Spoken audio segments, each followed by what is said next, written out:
It's your man Alex, and in this video, I'm going to be showing you guys my take on a flawless burst fade self haircut. So let's get right into it. So to get started with this self haircut, I'm going to be putting in the first guideline using my trimmers. Now these are the trimmers from Glaker. They also have a T-blade and they're very affordable. So if you guys want to check them out, I'll leave them linked below for you.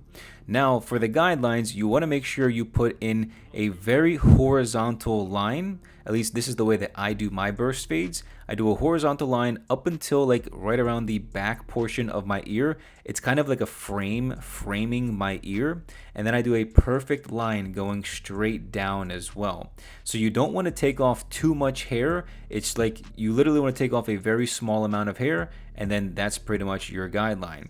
Now going in with the no guard lever open, I'm putting in about a 3/4 of an inch guideline, following that same exact original guideline. So I'm still staying within that 90-degree angle, right? It might look very weird and unusual right now, but this is just the way that I've always learned and taught myself how to give myself a burst fade, because I know a lot of barbers like to curve it, but I like to do the 90-degree angle. Still comes out really nice as well, as you guys will find out.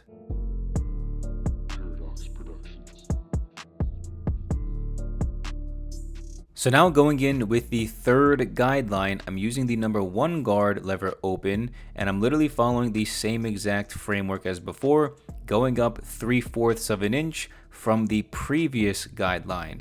Now again, I'm still following the same exact 90-degree angle, horizontal across the side of my head, and then a 90-degree angle going perfectly straight down as well, also making sure that the guidelines are still 3/4 of an inch. And if for some reason you guys are still having difficulty with your mirror setup, I made a separate YouTube video which you guys can search up. Just type in Alex Kouras, the best mirror setup for self haircuts, and you guys can check that out to see exactly what mirror setup I use for my self haircuts. Now for the final guideline, I'm going to be using the number 2 guard lever open, and I'm still going to be going up about 3/4 of an inch. Now the thing is with this guard, because my hair is right around the 2-3 guard anyway, what I'm trying to do is kind of blend the existing hair by my part line into the length that I'm cutting with the clippers. So I'm not going to be cutting off a whole lot because my hair is not that long, but what I am doing is kind of blending as I'm flicking out at the same exact time. So it makes it a little bit easier for me when I go in with the thinning shears afterwards and blend in the hard lines. So now that we have all of the guidelines in our head, what we can do is start to fade out all of those hard lines. So to remove the first hard line, I'm going in with the no guard lever halfway. And what I'm really doing is trying my best to stretch out my skin using the opposite hand, so my left hand. And that opens up the area a little bit more, makes it a little bit larger to make it easier, so it's a little bit less risky when I'm trying to remove the hard line. Now what the no guard lever halfway does is it softens up that hard line. It's not going to get rid of it 100%. You're probably looking at about 50%. So it's going to get rid of that hard line by about 50%. And then once you put in the no guard lever halfway, you're going to go in with the no guard lever closed. Now again, continuing to stretch out your skin, open up that guideline a little bit. Now you're just going to use the corners, use the flick out motion, start from underneath the line, go up, hit the line and flick away, and do that throughout the entire guideline. And this should get rid of about 90 to 100% of the hard line. And again, don't worry, we're going to go back in toward the end of the haircut and do some detailing with the reverse thinning shear method. Now going in with the half guard lever closed, I'm going to be flicking out the second hard line. Now again, notice how I'm continuing to stretch out my skin. I'm opening up that space where the guideline is, and this is really helping me to fade out the hard line without accidentally going up a little bit too high. So it gives me a little bit more room for error and just makes my life a little bit easier. So I'm just going in again, half guard, lever closed, flick out motion, going from underneath the hard line, going up, hitting the line, and then flicking away at the same time, kind of like a C motion, right? Like the capital letter C, just going in and then scooping away at the same time and going back and forth until I see that the hard line is pretty much gone. So now I'm going in with the 1.5 guard lever closed, and I'm going to be flicking out the next hard line. So again, following the same exact technique as before, just going up from underneath the hard line, flicking out as soon as you hit the hard line so you don't go too high and accidentally cut the longer hair above that line. Now again, when you get toward the back of your head, you want to kind of angle your clippers sideways, because that kind of flares, like your hair grows in different directions on the side of your head, toward the front and then toward the back. So I like to kind of blend sideways as well as going up. So you kind of want to play around with this and see what works best with your hair. So now that majority of the work with the clippers is done, I can go ahead with my thinning shears and do some thinning shear over comb technique.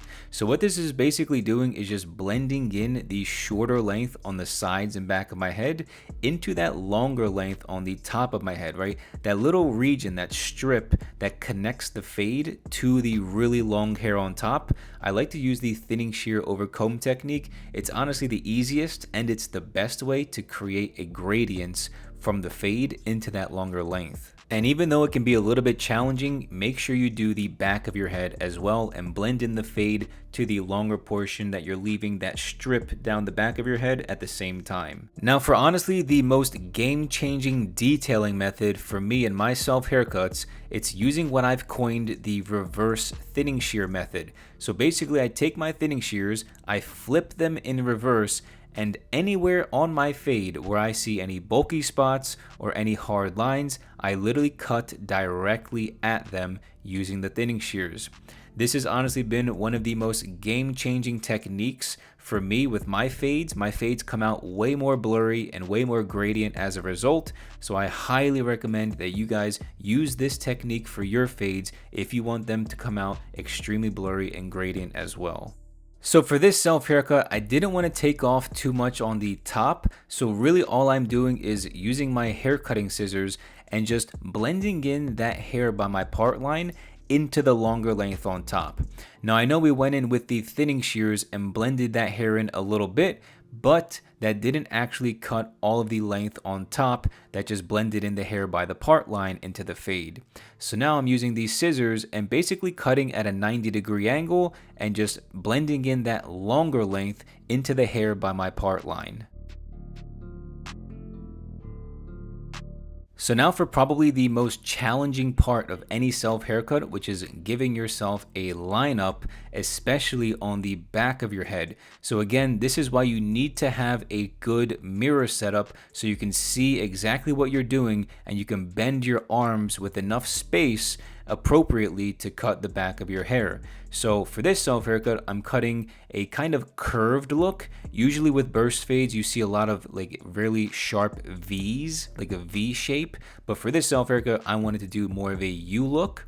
So that's what I ended up doing. And I think it honestly looks a little bit better, in my opinion, for this self haircut with the U shape rather than the V, especially because I'm going for like a side sweep on top. And now going in with my little scissors, I'm just cleaning up my forehead lineup as well. Usually I like to use these scissors instead of my trimmers because it's a little bit safer, right? It's not as risky as using trimmers that are like 7,000 RPMs. So I just use my headband to pull back my hair, and it just provides me a little bit more precision and accuracy whenever I use my scissors. And then for the vertical bars and the C cup going around my eyebrows, then I like to use the trimmers with the T-blade because that does a great job of creating really sharp lines.